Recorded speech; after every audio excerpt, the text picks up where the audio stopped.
Eli Drinkwitz, obviously the biggest domino to fall, but based on the Missouri passing game the past few weeks, especially against Arkansas today, something absolutely has to change for Missouri this offseason.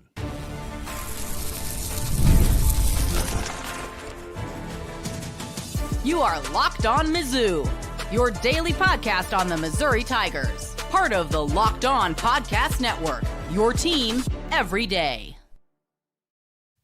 Hey, all you true sons and daughters, I'm John Miller, your Mizzou mafioso and the central scrutinizer of Missouri Tigers football and basketball, coming to you after a 31-17 Missouri victory, a live podcast for you happening right now. And honestly, as good as Ahmad Hardy looked today, is there a running back controversy? Might Jamal Roberts actually be the better player?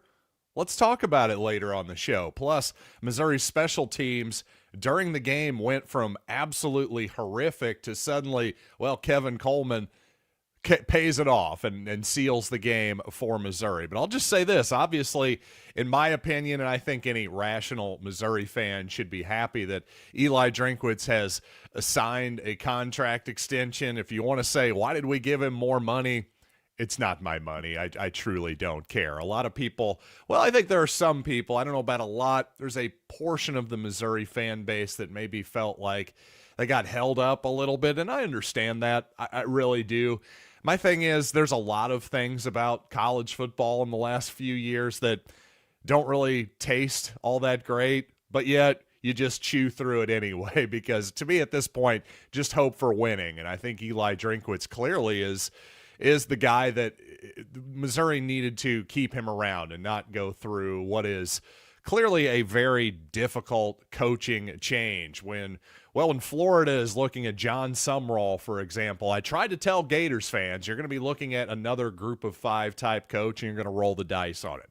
I'm glad Missouri is not rolling the dice, but I'll tell you this.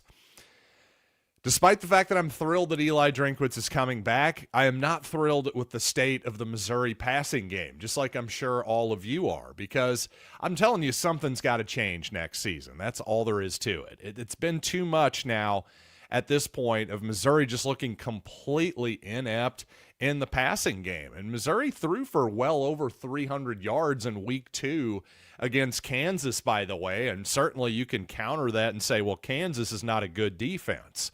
I agree with you, but compared to what? Compared to Arkansas? Arkansas has a demonstrably worse defense in the passing game specifically than even Kansas does. So to me, for Missouri to just look, frankly, scared throwing the football in this game once again, throwing for fewer than 100 yards. I should have pulled up the box score, and I'm just realizing I have not here, the perils of live podcasting.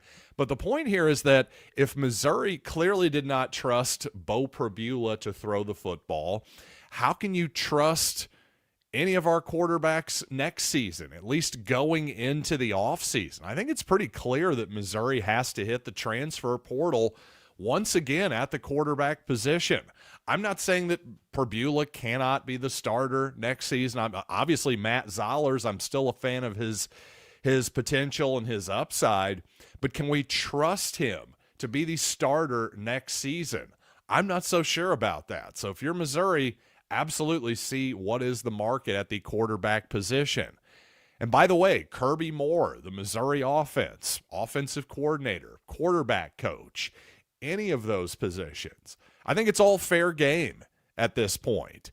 And really, and I'm going to cop out just a tiny bit here, honestly, and just say that I don't know if it's more the quarterback or the offensive coordinator. I'm just telling you something's got to change. And even if that something is just looking in the mirror a little bit and changing up your concepts, that's got to be the least of it to me, because I thought Missouri's passing game today was embarrassing. Frankly, it was, again, very telling that Missouri is playing it that conservatively against that Arkansas defense. That kind of tells me all I need to know about what Missouri's mentality should be offensively heading into this offseason. Something has got to change because you can't really blame the defense, that's for sure. I mean, the Missouri offense handed Arkansas at least 10 points, I would say, 10 of their 17 points.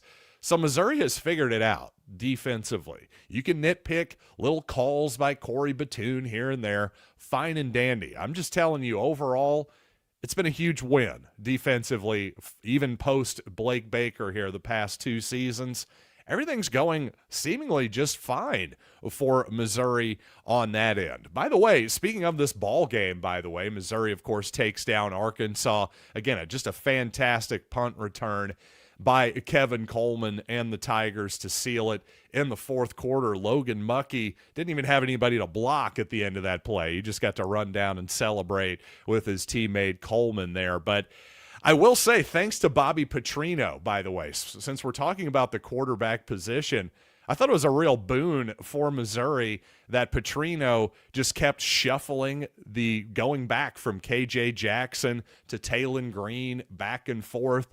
It seemed like Jackson had a decent start to the ball game. Then he puts in Green, who plays okay. And then Jackson starts the second half. And then he brings Green in after probably sitting out an hour of real time and not actually playing football there. Arkansas gets a 3-and-out in that crucial third quarter sequence there. I just thought that was some pretty bizarre decision making there by Bobby Petrino. But hey, I will definitely take it.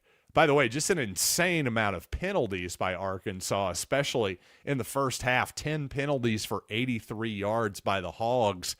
Quite simply, it seemed like, at least in the first half, I don't know what adjustments Arkansas necessarily made in the second half, but boy, the first half, the Hogs absolutely could not block Missouri's defensive ends. It seemed like they were committing a holding penalty on virtually every play and almost, saying, we can't block these guys, so we're just going to dare the referees to throw it. They can't possibly throw it on every play, right? That seemed like the logic there. And speaking of those defensive ends, by the way, I'm really curious about Langdon Kitchen because he's a guy who hasn't gotten to play a ton of snaps this season because, well, Damon Wilson and Zion Young have just been tremendous. Obviously, you want them in on as many snaps as possible, but I have to say, Kitchen, a former Western high school guy, has been a productive player for Missouri when he gets his limited sort of second-team snaps there. Really curious to see what he looks like. Missouri's done a great job of developing and identifying defensive ends, defensive linemen in particular. So he's a guy I'm looking at next season to possibly take a step up, with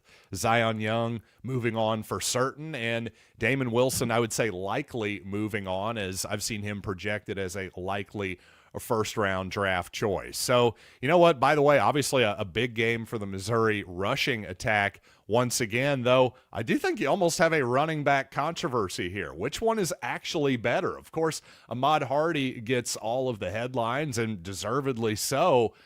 But, man, I almost think that Jamal Roberts is such a good player. I think he's completely overshadowed, even to the point where I think some Missouri fans might even argue that Roberts is a better player and more effective runner than Hardy, believe it or not. So let's get into that controversial topic and some more topics from this Missouri-Arkansas game here in just a little bit. But you know what? I got to tell you first about Omaha Steaks, because the holidays always feels a little easier when you already have the perfect gift. And I've been accused of being difficult to shop for. Well, I'm going to tell you right now, get me some Omaha Steaks. There is absolutely no way that I, or any other man or woman for that matter, can possibly complain about Omaha Steaks. And this week, by the way, the best time to jump in, their cyber sale is here. The deals are huge. And it's not just steaks. We're talking burgers, comfort meals, sides, desserts.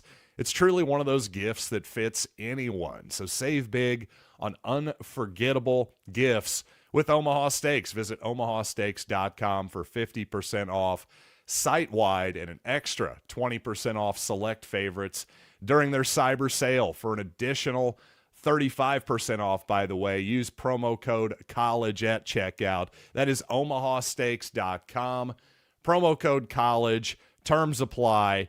see site for details. And, of course, yes, December 1st, almost here. FanDuel, of course, is back, and there's no better place to get in on the action. Again, December 1st, Missouri, betting live. FanDuel, it's the place to be, I'm telling you. So right now, FanDuel, giving new customers, by the way, $300 in bonus bets when your first $5 bet wins. So head to FanDuel.com to sign up today with FanDuel, the official sports betting partner of the NBA. All right, I will say, by the way, I like when Missouri and Arkansas do the non-white uniform thing, basically the colors on the colors, the red versus the black. I kind of love that, I have to say. That's one of my favorite things about this rivalry, strange as it might seem. But regardless, I do think that there's an argument to be made for Jamal Roberts here. And you know what? I'll still stick with Ahmad Hardy. I do think Roberts is probably the more complete player right now, and it seems like north-south, Roberts may be the more effective runner. Hardy, still though, I would say is the outside zone king at this point. So I actually think the way that Missouri uses their running backs is kind of perfect, really. I don't have any qualms with the Missouri rushing attack whatsoever. Again, it's all about the passing attack right now. Just needs, frankly, a reimagining. And speaking of something else that needs a reimagining, how about the broadcast team on the SEC network today had me pining for the B team that CBS used to give us, Rick Neuheisel and the like. Well, often the announcers are something I complain about with the SEC network B team. I thought Fozzie Whitaker and the announcers were fine, but my goodness, the production staff had a bit of a rough day. Who didn't have a rough day, though? Oliver Robbins. Missouri had been talking about, of course, in the wake of the Oklahoma game, the Tigers get a field goal blocked. Well, Drinkwitz was saying, hey, we got to speed up the operation. We got to get those kicks off more quickly. Well, Robbins did what he needed to do. Of course, Missouri did not convert 1 point after touchdown, but that was because of a bad snap.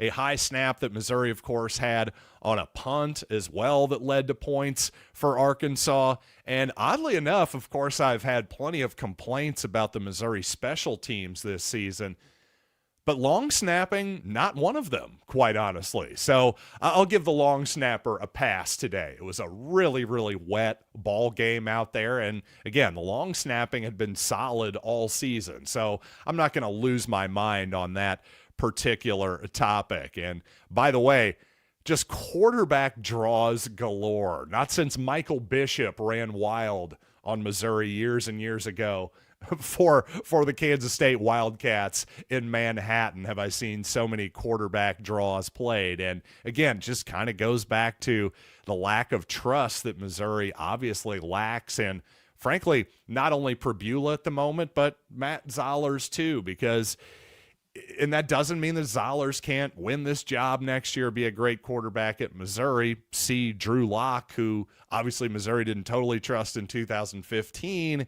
He goes on to break records in terms of passing yards and touchdowns and all that kind of thing in the SEC and at Missouri. So I'm not trying to act like, well, the story has been written on any of these players, but again, just a really, really obvious tell that Missouri is handing the ball off on 3rd down and 14, by the way. Again, Jamal Roberts on that 3rd and 14 picks up 38 yards, so hey, maybe a great play call in that particular instance, but I guess I'm trying to have it both ways. And I'll say this, speaking of trying to have it both ways, I got to say I was surprised at Nick Saban and Kirk Herbstreit this morning on College Game Day, going to bat for Lane Kiffin, saying, hey, Ole Miss, let him coach the playoff. Basically, it seems obvious here that Kiffin wants to go to LSU, but yet wants to stick around and coach Ole Miss in the playoff as well. And to the latter, well, of course he wants to coach this Ole Miss team into the playoff. Why wouldn't he? The problem is you can't have it both ways. If you want to stick around and coach Ole Miss, well, then you got to stick around and coach Ole Miss. You can't have it both ways, Lane. I'm sorry. That's not the way that this works. That's just simply not reality. You don't get to tell your wife that you're having a divorce. But hey, actually this has been a good 6 months. So maybe can we hook up for like the next month before I move on to my next wife? Does that sound cool to you, honey? How's that? Go ahead and try that one on your significant other and let me know how it goes. I just think that whole thing is ridiculous, that whole concept. And frankly, I've really enjoyed Nick Saban on College Game Day, but just seeing him basically be Lane Kiffin's mouthpiece there, I thought was a little bit pathetic and kind of a miss there by Coach Saban. JMF Bizzle, by the way, let's take some of your live comments here. One of my longtime everydayers has some comments as usual. JMF Bizzle says, what happened to Marquise? He was invisible this season, 1 TD for Coleman heading into this game. Well, quite honestly, Marquise was passed up by Donovan Olubade. I think that was one of the biggest things that happened in the season on the depth chart is Marquise, the last few games of the season, well, he just wasn't getting as many snaps. Marquise was really good at throwing his hands up in the air and being upset when he didn't get the football. I don't know how productive he had been outside of that. To be fair to Marquise, I was on his side on a lot of those outbursts. I just don't love doing it and showing up your quarterback no matter what it looks like.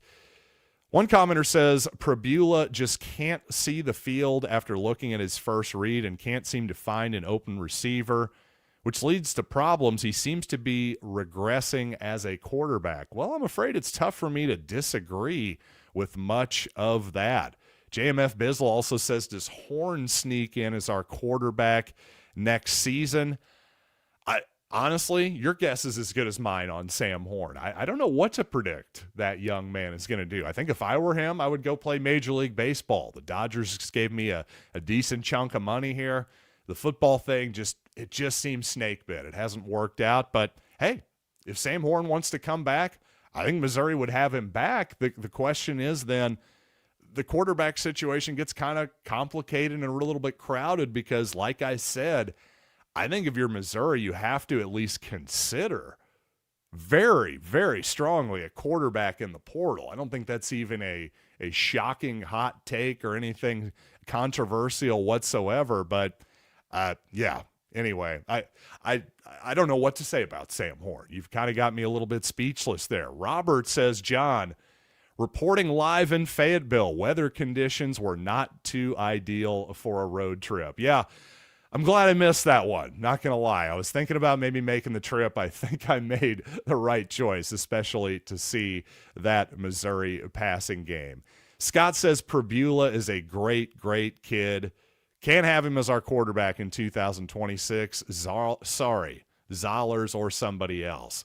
And again, I agree with that first part especially. Bo Prabula seems like a good guy. Man, he is tough as hell to be out there after getting his ankle popped out of socket, they pop it back in on the field. I mean, he's in an air cast, in a wheelchair. Who would have thought, oh yeah, he'll be back in less than a month? I mean, good for him. Obviously, the nature of the injury allowed that to happen in many ways, but you absolutely cannot question his toughness. And you know what? Doug here says, the latest comment here, he says, Bo rushed back, not playing near 100%. That is possible. I don't know the exact status of Bo Prabula and his possibly more than one injury. Everybody's kind of banged up this time of year typically. But I'll just say, if it's the ankle that you're talking about, I thought Bo looked fine. The last couple games, he's been able to run the ball fine. He certainly has been shy running the ball. And Kirby Moore and Drankwitz certainly have not been shy about running him in those design plays. He's not shy about scrambling. So to me, I don't know. I just don't really completely buy into that. But you know what? Thanks for buying into this podcast. Thanks for spending some time with me here after this Missouri game. A bit of a frustrating game, but hey, a win's a win. I'll take an Ozark Bowl victory however I can get it. A win is indeed always a win. But hey, thanks for helping make Locked On Mizzou your first listen every day, and also for making Locked On the #1 podcast network. And I will see you all on Monday right here on Locked On Mizzou.